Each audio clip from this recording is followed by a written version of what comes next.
The journey to Helheim is never a straight one. Each must find their own path. Align yourself to its secrets, and you will find yours.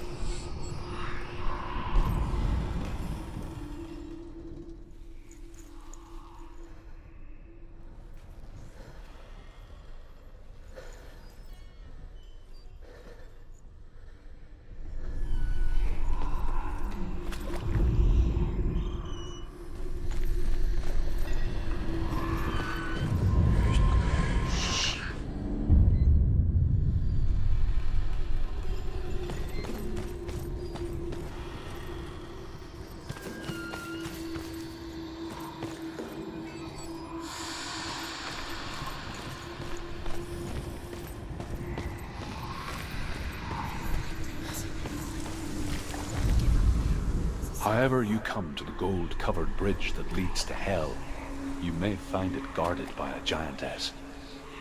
She will ask your name. She will ask your lineage. She will ask your business. The Northmen tell of the warrior woman Brynhild, who leapt into fire and rode to Hell to join her slain love Sigurd, and is challenged by the giantess.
Hela possesses large dwelling places in Helheim.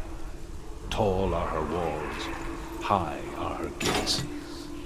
The name of her dish is hunger. Her knife is famine. On her threshold all will stumble. Her bed is called sick bed, and her bed hangings are called flames of a funeral pyre.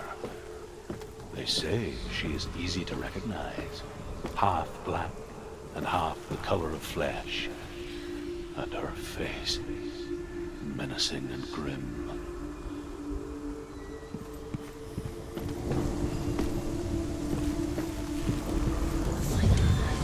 Give up now. There's a secret.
It's coming. That song again. Is it? It's Hela. Yes, the source of the darkness. It's coming. This is your moment.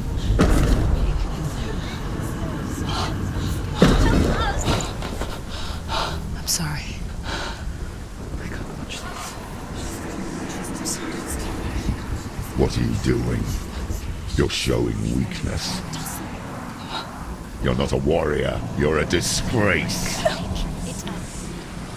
The gods will punish you for this.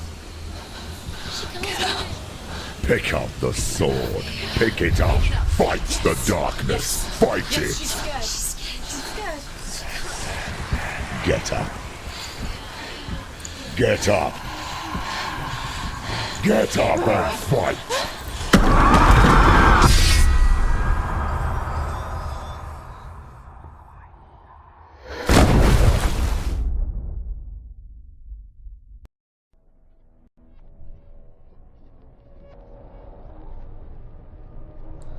Stormy seas and lost souls.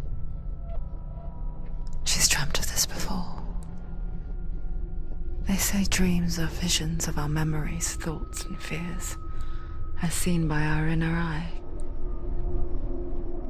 But what if each one of us is always dreaming, even when awake, and we only see what our inner eye creates for us? Is this what hell is? A world shaped by Senua's nightmares. Maybe that's why people feared seeing the world through her eyes. Because if you believe that Senua's reality is twisted, you must accept that yours might be too. You failed the gods. You're pathetic. Rotten. Cursed. What were you thinking? Did you really think you could win? How stupid can you be? So stupid. Everyone hates her. She's cursed. The shadow hates. Look at you. A warrior. Worthless. Weak. Pathetic. Go on. Feel sorry for yourself, because there is no one left to do that for you. Everywhere. You failed. What's that? Take it. If you're too much of a coward to fight, then end the suffering. Broken and lost. Just like your soul. Come on. Dare.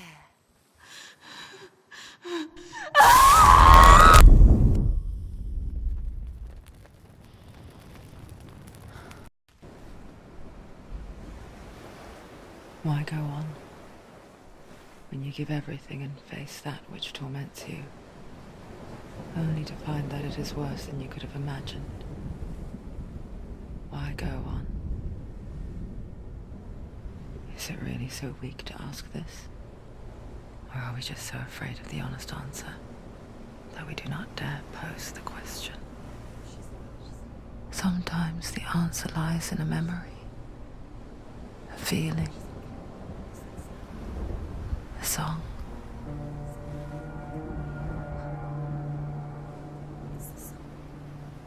It's not real.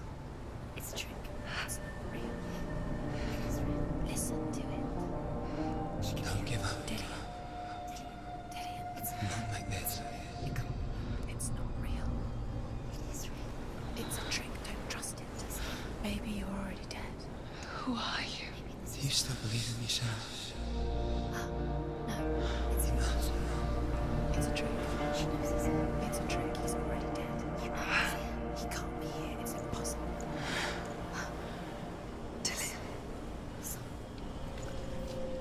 Come to me.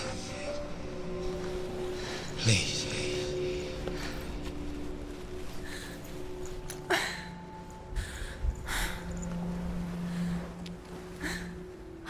The light. Go towards the light. It's him. There he is. It can't be him. It's just a trick. It's in your mind. No, he's here. It's in your mind. It's real. It's happening. Go towards it.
Ignore the pain. I told you it was to trick you.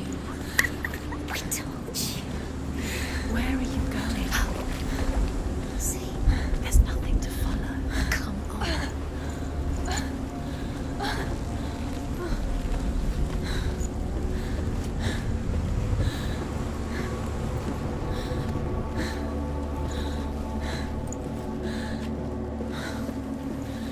Before she first met him, she was not in a good place. Just a teenager, but not like the others. Barely functioning, she rarely left the house. Her father's in-bell made sure of that. Only occasionally did she venture out on her own, collecting firewood and herbs. Errands out in the Orkney Plains. That was her world. Like this one. Barren and lonely.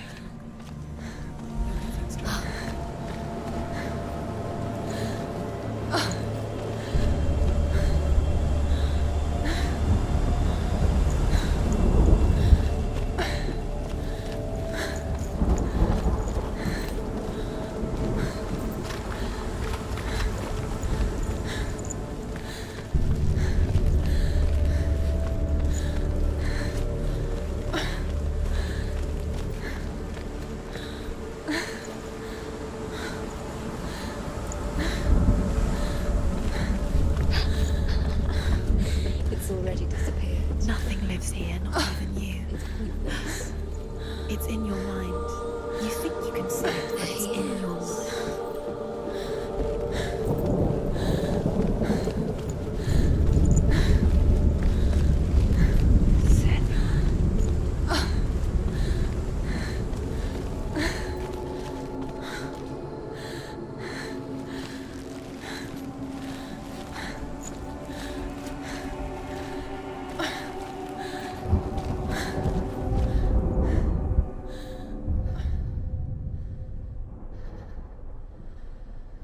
Senua, there will be times that you will feel alone and exhausted, like a strange little fish swimming against the tides of the big ocean.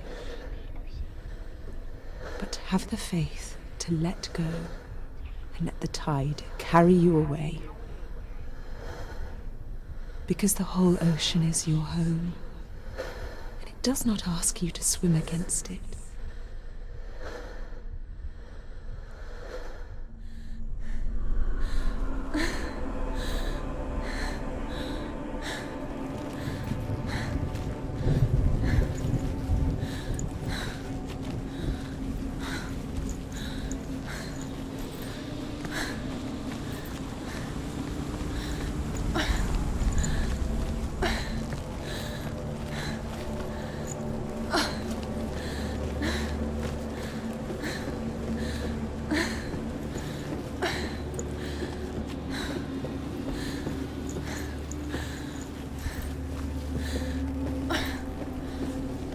There he was, the lone figure of a boy.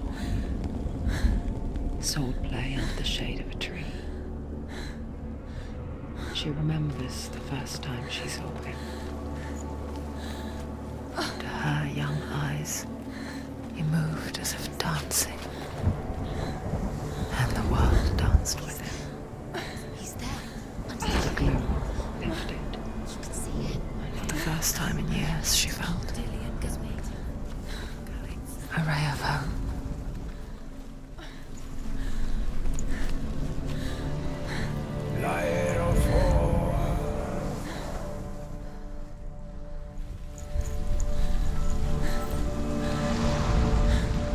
The Northmen tell of a great hero. His name is Sigmund. His father's hall was built around a great tree, and one day Odin comes and thrusts a sword into the tree, a gift to whomever can release it. Many try, but the sword only comes out at Sigmund's touch. His brother, King Sigurd, wants it. Sigmund refuses it, so King Sigurd plots revenge. He invites Sigmund and his brothers to a feast, but when they arrive, they are met with an army not a warm welcome. King Siggeir captures Sigmund and his brothers, steals his coveted sword, and readies them for execution.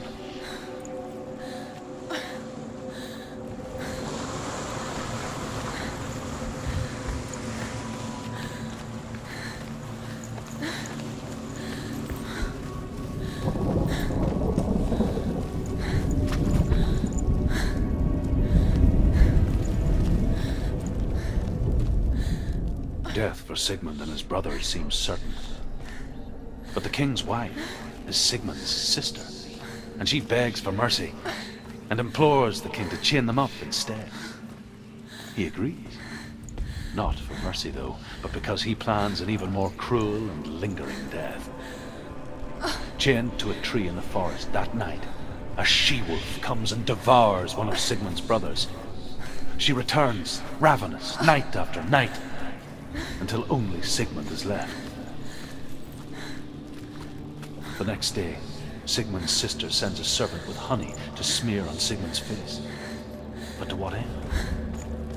Well, that night, when the she-wolf appears again, you'll never guess what happens.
As the she-wolf licks the sweet honey from Sigmund's face, he bites the wolf's tongue. The she-wolf pulls away, but Sigmund holds on. The chains break, and he is free. After his escape, Sigmund lives like us, hidden in the forest. His enemy, King Siggeir, believing him dead, as his sister plots revenge. And for vengeance to succeed, even the great Sigmund needs help. So she sends her sons to him. But their blood is weak and corrupted, and they're put to death by Sigmund.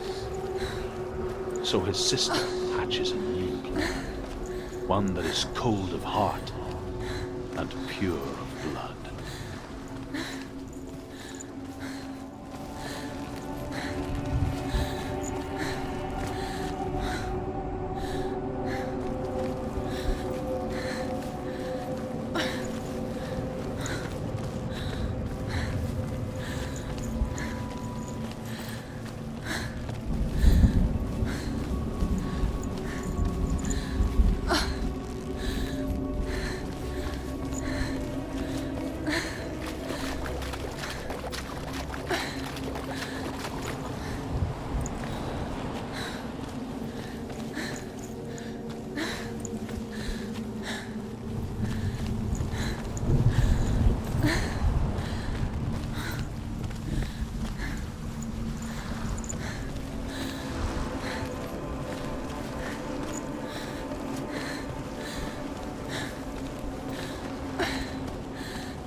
Day after day, watching from afar, she mimicked him.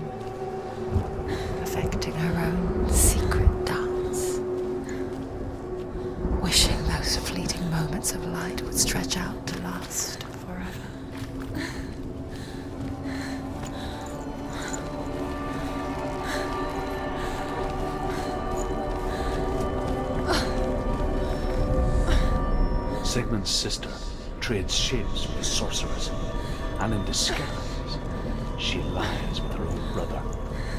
She gives birth to a son named Sinfiotli.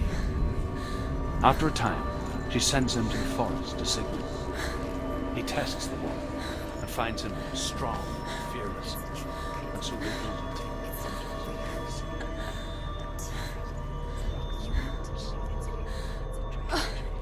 Sigmund was then buried alive.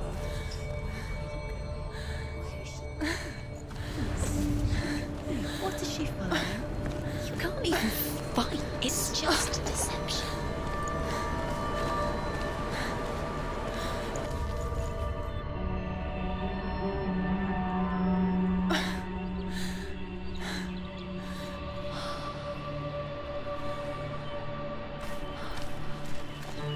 How does he so effortlessly court the world and bliss? If only she could do the same. See the world through eyes anew and dance with it, just like he does.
What's your name?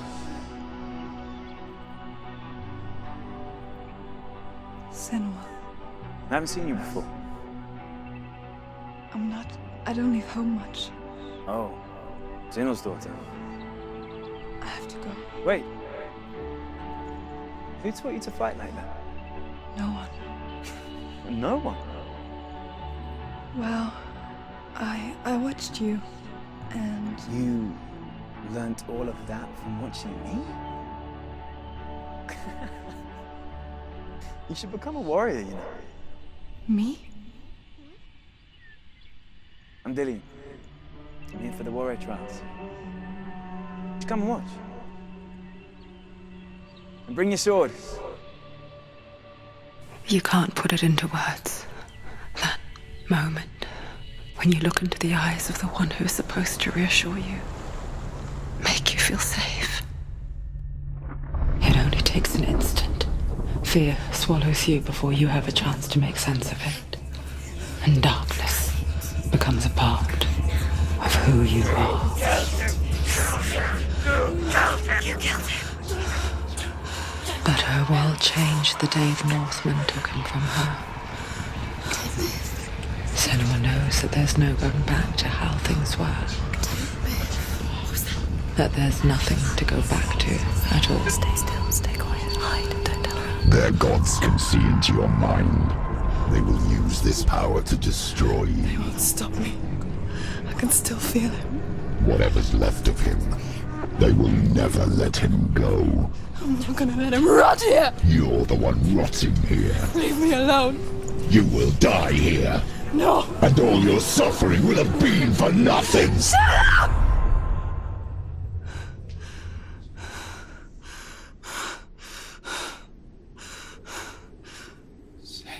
Dillian? Is that you?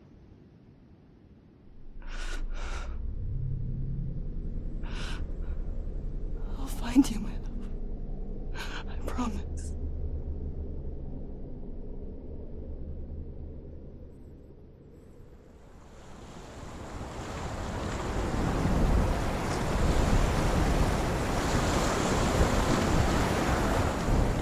That tree. Can you see him? You want to believe it. Is he not real? Is he there? You're alone in these mountains. Is that Dillian? Nothing lives here. You won't survive. You met him by the tree. She met him by the tree. Maybe it's a sign, the tree. What's he trying to tell you? He's waiting for you by the tree.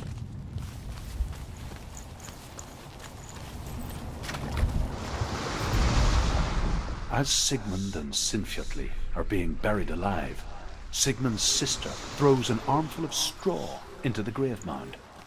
Hidden in the straw is Sigmund's sword, the gift of Odin.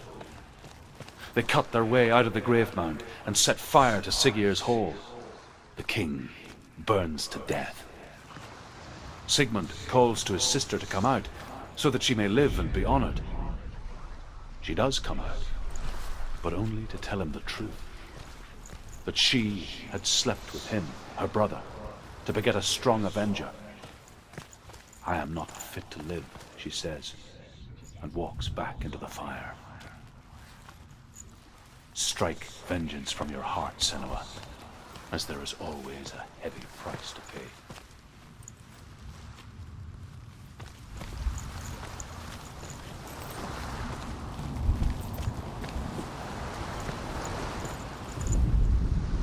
And here is the end of Sigmund's story. He was a fierce and great warrior who fought many battles. But one day, an old man came onto the battlefield. Although shadowed by a hood, Sigmund saw that he only had one eye. The man raised his spear, and Sigmund struck at it with his sword, but the sword shattered into pieces. Sigmund then knew that this was Odin, and thus that victory could not be his. He bowed his head and accepted his end. Dying, he tells his wife that she is with child, and that her son will one day make a great weapon out of the fragments of his sword. The sword named Gram.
Imagine a sword that can slay gods. Its name is Gramr. It was forged by the god of all Northmen, Odin, and gifted to Sigmund, a great warrior. I need this sword. It's important. Can you help me? The sword appears whole, but it is an illusion. It shattered into shards long ago. It is said a great warrior can reforge Gram by answering the trials of Odin, one for each shard. The roots of the Tree of Death will take you to new lands where you will face the trials. Go to the shards. Go to the shard. Go to the shards. What's the shard? Find it. It's the metal runestones. It's in front of you. Find it. The metal. The runes. You need that sword. Go to the shard. Find the shards. Where is it? Find it. There it is. Focus. Where's the shard? Focus. Focus. Use your eyes. Look. Get closer. What can you see?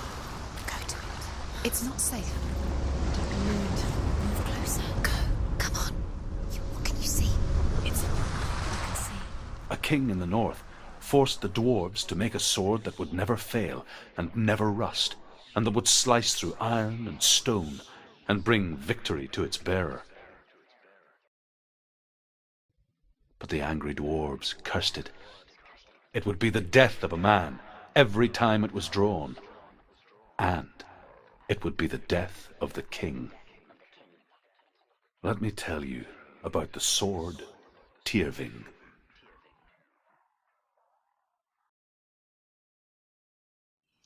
I don't recognize this place. Where are we? Where is she? It feels wrong. Where are we now? Burial mound. So strange that we go to such lengths to bury death. Something so very ordinary, inevitable.